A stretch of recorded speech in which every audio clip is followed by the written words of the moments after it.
makhluk hidup dapat bergerak, manusia dan hewan dapat bergerak bebas atau pindah tempat.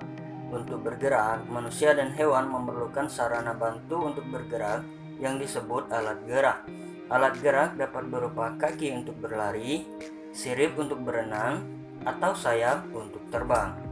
Sebaliknya, pergerakan pada tumbuhan dilakukan oleh sebagian tubuhnya sehingga tidak terlihat adanya perpindahan tempat. Contoh gerak pada tumbuhan adalah ujung batang bergerak ke arah datangnya cahaya, akar bergerak ke bawah menembus tanah, dan daun putri malu akan menguncup ketika disentuh.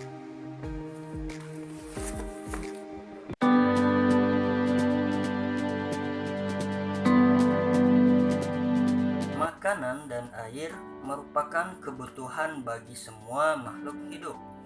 Makanan berfungsi untuk menghasilkan energi, pertumbuhan, dan mengganti sel tubuh yang rusak.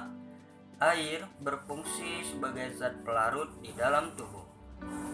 Setiap makhluk hidup mempunyai cara yang berbeda-beda untuk mendapatkan makanan. Tumbuhan hijau dapat menyusun makanannya sendiri dari air, H2O, dan karbon dioksida CO2 dengan bantuan sinar matahari melalui proses yang disebut dengan fotosintesis. Hasil fotosintesis berupa zat tepung atau karbohidrat. Fotosintesis juga menghasilkan oksigen.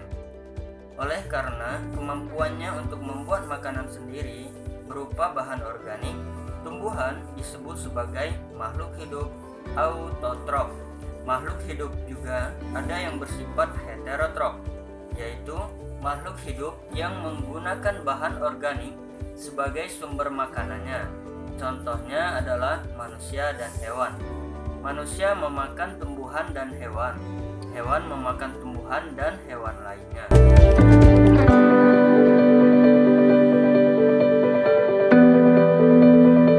Semua makhluk hidup dapat bereaksi terhadap perubahan yang terjadi di sekitarnya.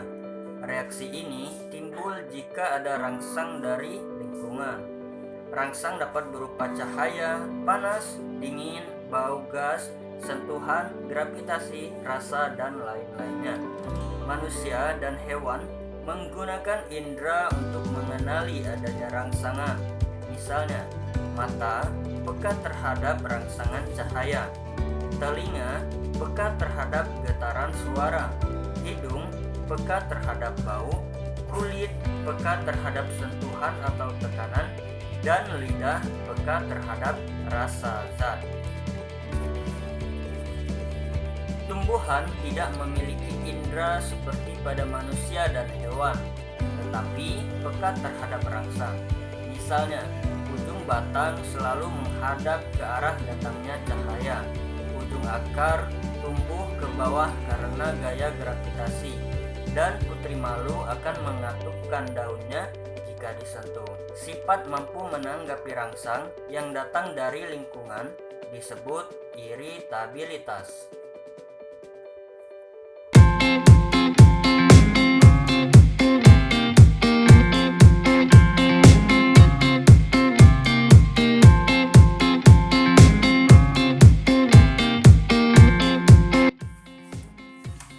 Bernapas atau respirasi merupakan proses mengambil oksigen dari lingkungan dan mengeluarkan gas karbon dioksida dari tubuh.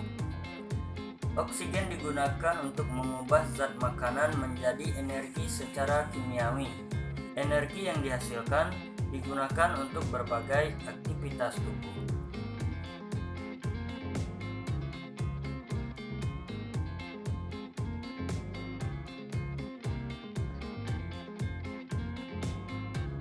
Manusia bernapas dengan paru-paru.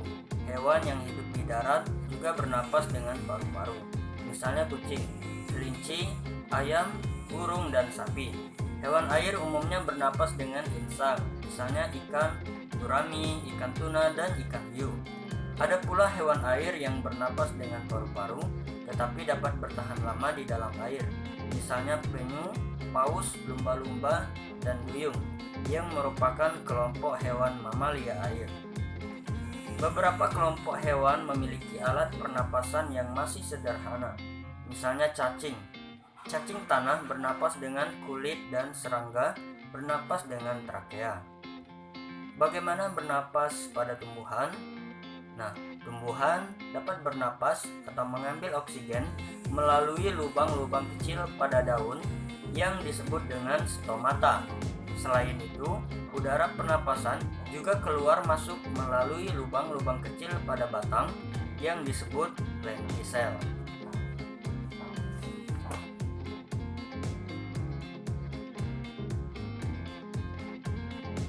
Semua makhluk hidup mengalami pertumbuhan, mulai dari kecil hingga menjadi besar. Bayi yang kecil waktu baru lahir akan tumbuh remaja dan kemudian menjadi dewasa.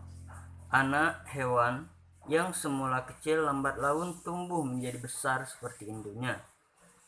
Biji yang ditanam akan tumbuh menjadi kecambah dan kemudian menjadi tanaman yang lebih besar. Dengan kata lain, tumbuh merupakan pertambahan ukuran tubuh yang tidak dapat kembali lagi ke ukuran semula. Pertambahan ukuran tersebut terjadi karena adanya penambahan jumlah dan pembesaran sel-sel penyusun tubuh. Untuk tumbuh, makhluk hidup memerlukan makanan atau nutrisi. Dari makananlah makhluk hidup mendapatkan energi dan zat penyusun tubuh. 6. Mengeluarkan zat sisa atau ekskresi. Setelah berolahraga, tubuhmu berkeringat. Demikian pula saat udara terasa panas, tubuhmu berkeringat. Sebaliknya, saat udara dingin, kamu lebih sering buang air kecil mengeluarkan urin. Keringat yang mengandung garam mineral dan urin merupakan contoh zat sisa yang dikeluarkan makhluk hidup. Ada pula karbon dioksida dan uap air yang dikeluarkan sebagai zat sisa dari proses respirasi. Pengeluaran zat sisa oleh makhluk hidup disebut ekskresi.